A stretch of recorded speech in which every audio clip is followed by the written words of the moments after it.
Nos invités sont en place. Il s'agit de Komi Mayaba, directeur de publication de Le Symposium. Il y a également Firmin Tekou Agbo, chroniqueur politique, directeur du Centre de géopolitique internationale qui porte son nom. Et Sana Komlan Sadjou Etou, il est analyste économique et sociopolitique. Avec eux, nous allons parler du Soudan, des manifestants anti-pouces dispersés au bord du palais présidentiel. On va également parler de la République centrafricaine ou du Centrafrique. Une trentaine de civils et 2 militaires tués dans les attaques rebelles. Guinée-Conakry, le CNRD dessert le taux autour de l'ancien président Alpha Condé. Et puis on termine comme de coutume par le Togo, bras de fer entre les magistrats et le garde des Sceaux. Chers invités, soyez les bienvenus. Sana, vous allez bien? Oh, on peut dire que la chair est faible, mais l'esprit est fort. C'est pourquoi je suis en forme. Qu'est-ce qui rend la chair faible? On peut le dire. Non, c'est-à-dire il y a un petit balu qui veut avoir raison de mon énergie sur ce plateau. Mais vous êtes solide. Il est vaincu. Il est vaincu. Au nom de... Non, il est vaincu. Au nom de la science. Comme Imayama, vous allez bien? Oui, je vais bien, Michel. Je salue les confrères sur le plateau, également les téléspectateurs qui nous suivent actuellement. Firmin Tekou Agbo, bonjour, vous allez bien? Bonjour Michel Takpa, merci de m'avoir invité, je vais bien.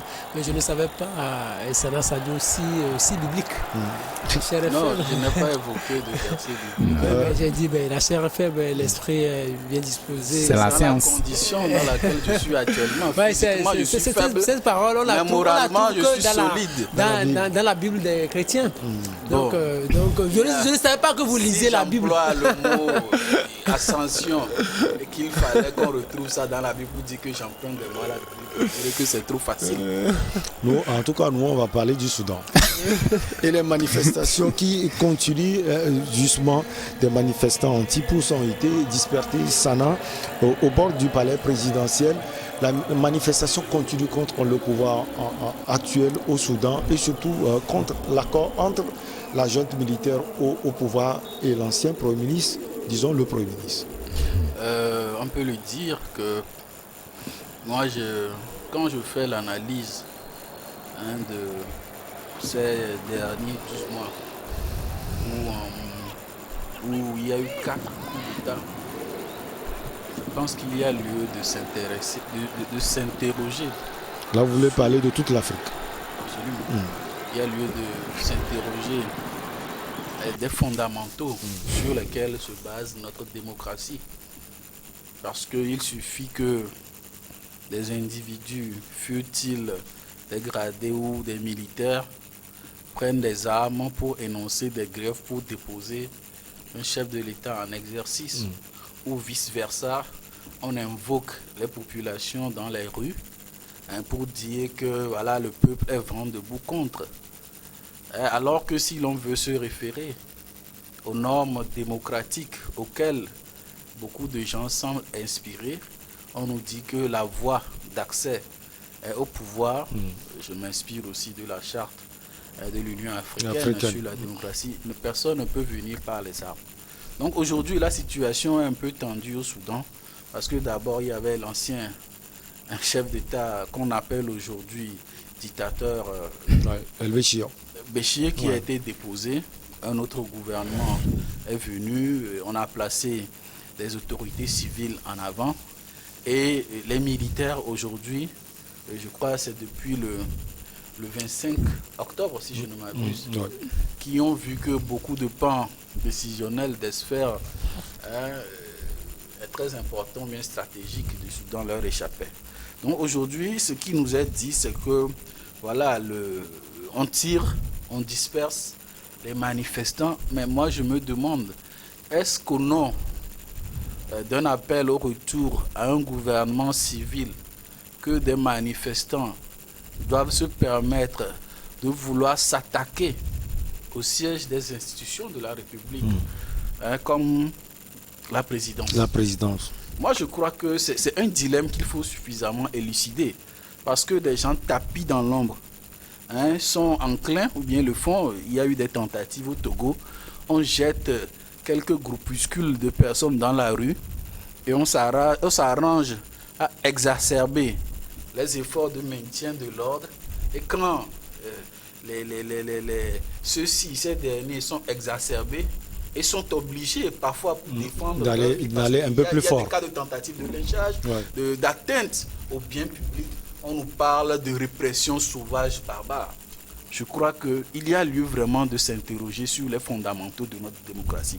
Si aujourd'hui il y a tant de crises en Afrique, j'ai bien envie de rejoindre Firmin Teko Agbo sur ce point. Il y a lieu de se demander si la démocratie que nous avons aujourd'hui se fonde vraiment sur nos valeurs endogènes. Vous avez nos constitutions qui sont un ramassis de pioches au sein de la Commission française, au sein de la Commission allemande et autres. Et on vient nous dire, voilà, donc ça ne vient pas de l'émanation. Ce n'est pas adapté à nos réalités. Et donc forcément, certains qui estiment qu'ils ont suffisamment la force et la légitimité pour défaire ceux qui incarnent cette prétendue démocratie, ils n'hésitent pas à le faire en évitant parfois aussi des arguments dits fallacieux. Donc je crois qu'il faut vraiment qu'on s'interroge de là où nous venons, quelles sont nos valeurs culturelles, comment le processus de pouvoir était assis dans nos communautés et comment on veut envisager l'avenir. Est-ce qu'on veut continuer par un modèle démocratique à l'européenne? Moi, j'ai souri quand on nous parle de sommet USA-Afrique sur la démocratie. Je ne pense pas que nos mentalités soient assez préparées pour que nous adoptions une démocratie à l'américaine. En tout cas, moi, je ne pense pas qu'il soit des modèles démocratiques et de liberté d'expression, d'autant plus que, excusez-moi, je vais vivre parce que ce n'est pas le Togo qui a fait créer Guantanamo. Ce n'est pas le Togo qui a pour allié principal un État qui fait massacrer, découper un journaliste dans les conditions que nous savons. Donc je pense qu'il y a lieu de se poser vraiment des questions sérieuses. Alors, comme Mayaba, le choix stratégique de la présidence, on a l'impression que les manifestants veulent aller chercher la junte militaire au pouvoir à la présidence. On peut comprendre, parce que c'est un lieu stratégique, c'est un lieu là où on peut faire la pression. Ils veulent cet endroit et visiblement la junte aussi n'accepte pas. Bon, loin de faire l'apologie de la violence, j'ai écouté religieusement mon confrère Sana qui a fait un développement, à mon avis, qui sied, mais qui, je peux le dire, manque un peu de teneur. Parce que quand vous regardez un peu les manifestations de part, là où nous avons passé des coups d'État que nous avons connus en Afrique, aujourd'hui le peuple veut s'exprimer en voulant donner un modèle de démocratie. C'est vrai que nous avons connu des démocraties à l'européenne, comme beaucoup le disent. Que disent les Soudanais aujourd'hui? Le peuple soudanais demande, oui, le pouvoir, mais non les militaires au pouvoir.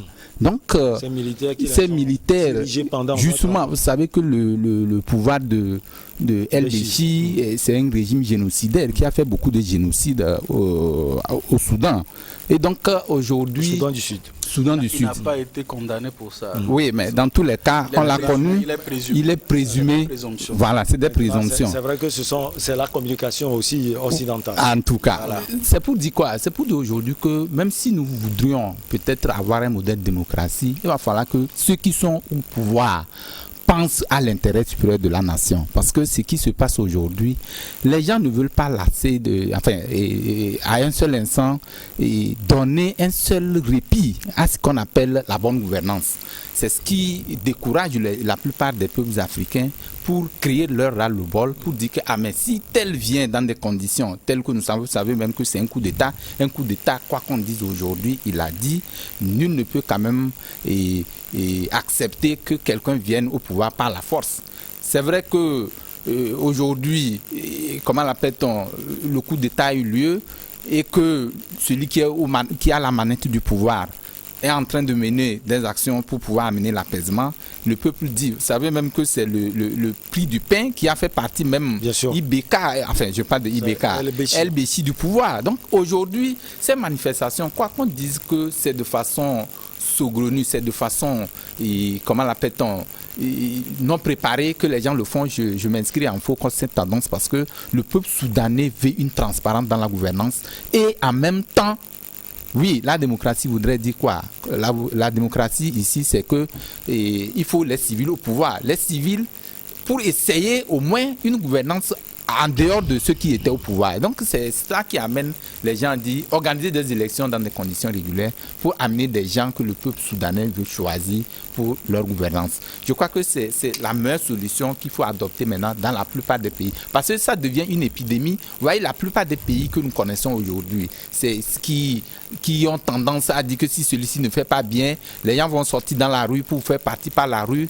Je crois que quand ça rentre déjà ça crée un déclic déjà dans la tête des gens pour dire que non, pour pouvoir aller et appeler pays démocratique, il faut poser fondamentalement les bases réelles de cette démocratie. Et donc c'est ce que, vous voyez, même les grandes puissances sont en train de condamner ces violences-là qui sont en train d'être perpétrées au Soudan. Et l'Amérique appelle au calme, les Nations Unies également disent non à la violence, la liberté d'expression. Mais le discours a un peu changé. Oui, mais également la Ligue des droits de l'homme, enfin la Commission des droits de l'homme également parle il faut donner la liberté aux gens de s'exprimer et tout ça là. Donc je crois que ça n'arrange pas véritablement le peuple soudanais. Mais il va falloir aussi que ceux qui sont au pouvoir actuellement pensent à une dynamique qui puisse sauver le peuple soudanais. Firmin Tekou Agbo, est-ce qu'on peut comprendre un peu ce soubresaut dans les manifestations? Les manifestants aujourd'hui disent qu'ils ne sont pas d'accord de l'accord entre le président de la junte et Hamdok, qui est le Premier ministre actuel. Cela veut dire qu'ils dénoncent justement l'accord entre les deux hommes. Or, dès le début de la révolution, on a vu, ils demandent le départ pur et simple de la junte militaire au pouvoir. Oui. Voilà, vous savez, c'est le droit le plus absolu de ne pas être d'accord. Mais cet accord, à mon sens, selon ceux-là qui l'ont signé, où les militaires consistent en réalité à légitimer ce pouvoir militaire. C'est ça, au fait. Mais ce que je dis depuis un moment, je n'ai pas changé de discours et je ne changerai pas. Tout le monde sait que moi, je suis contre les coups d'État. Ça, c'est au nom de la démocratie. Mais ce n'est pas pour autant que des citoyens soudanais vont se permettre de vouloir s'attaquer au bien public. Ça, ce n'est pas bon. Parce que la démocratie... parler de la présidence, par exemple. De la présidence. C'est-à-dire, le palais présidentiel, c'est un bien public. La démocratie, tu as la possibilité de t'exprimer. Tu as assez de dispositions qui te permettent de manifester dans les rues. Mais le fait de vouloir s'attaquer à un bien public, ça, tu tombes déjà sous le coup de la loi. Bien sûr, ce que les militaires ont fait, on appelle ça coup d'État, c'est anticonstitutionnel, c'est illégal, c'est illégitime. Mais ce n'est pas pour autant que les Soudanais vont aussi se permettre de violer les textes, que ce soit nationaux et internationaux. Là, ils tombent sous le coup de la loi. Bien sûr, on ne va pas être d'accord avec cet accord signé parce que ça sert à légitimer ce pouvoir. Ce que nous disons, qui est très simple depuis un certain moment, c'est-à-dire, au moins si on pouvait s'inspirer de ce qui s'est passé au Togo en 2005, ce qui s'est passé, c'est que les militaires, je ne dis pas que ce que les militaires ont fait est une bonne chose, mais les militaires togolais, au nom d'une certaine discipline et d'un certain professionnalisme, ils ont pris le pouvoir. Ils l'ont donné à un civil. Ils l'ont donné à un civil et puis ils se sont retirés de la vie politique. C'est ça le charme de ce qui s'est passé au Togo. C'est-à-dire, au moins, le fait d'avoir constaté la vacance du pouvoir, ça c'est illégal, puisqu'il revenait à la Cour constitutionnelle de constater la vacance du pouvoir et de permettre à ce qu'on organise la transition dans un délai de 2 mois. Mais les militaires l'ont fait à leur place et ou à la place de la Cour constitutionnelle, mais ils ont remis le pouvoir à un civil. Maintenant, nous partons pour le Soudan. Au Soudan, on dit le fait que vous ayez perpétré ce coup d'État, c'est une mauvaise chose. Mais puisque vous l'avez déjà fait, remettez le pouvoir à des civils et que les civils conduisent la transition peut-être pendant 2 mois, pendant 12 mois, et puis ce sera fait. Et il y a eu un coup d'État, après coup d'État, c'est comme ce qui se passe au Mali, et on ne dit rien. Donc c'est-à-dire coup d'État dans coup d'État, jusqu'à quand peut-être après, il y aura encore un 3e coup d'État, après il y aura un 4e coup d'État. Ce n'est pas bien. Ça tue les efforts ou ça noie fortement de la façon la plus systématique les efforts qui sont faits sur le plan de la démocratie. Les civils ou les citoyens ou les Soudanais n'ont pas le droit d'aller s'attaquer aux biens publics parce que les militaires ou la force publique est là pour protéger les biens publics. C'est un point stratégique. Évidemment, c'est un point stratégique. Et puis, je suis d'accord avec Sana Sadio qui est un peu contre le choix fait par les États-Unis en ce qui concerne l'organisation de ce sommet virtuel sur la démocratie. Vous savez, mais c'est-à-dire le fait même qu'on n'ait pas cité le Togo, moi je dis mais c'est quoi? Sur quels critères s'est-on basé pour citer les pays? Moi, les États-Unis en réalité, c'est un pays que nous admirons tous. Mais ils ne sont pas un modèle en matière de démocratie. Il a parlé de Guantanamo. Mais vous savez que quand Donald Trump était là, il avait tout fait pour être beaucoup plus proche de la Corée du Nord.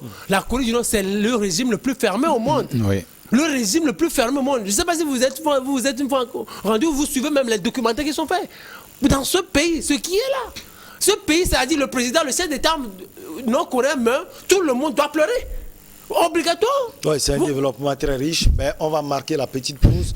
On revient après pour la suite. Vous pouvez continuer. D'accord. Sans problème. Merci. La suite et on revient. La pause plutôt, on revient pour la suite.